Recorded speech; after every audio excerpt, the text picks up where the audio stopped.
মাননীয় স্পিকার, মাননীয় মন্ত্রী মহোদয় রেইন ওয়াটার হারভেস্টিং এর ব্যাপারে বারবার বলছিলেন। আমরা তো রেইন ওয়াটার হারভেস্টিং চাইনি, আমরা চাচ্ছি ওয়াটার ট্রিটমেন্ট প্ল্যান্ট।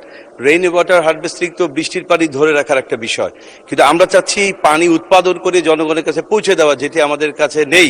এখন মাননীয় স্পিকারের কাছে, মাননীয় স্পিকারের মাধ্যমে মাননীয় মন্ত্রীর কাছে জানতে চাচ্ছি, বর্তমানে জনস্বাস্থ্য প্রকৌশল অধিদপ্তরের মাধ্যমে ফ্রান্সের AFD 7 town and inclusive sanitation নামে একটি প্রকল্প নিয়ে ফিজিবিলিটি স্টাডি করে প্রাক্কলন তৈরি করা হয়েছে।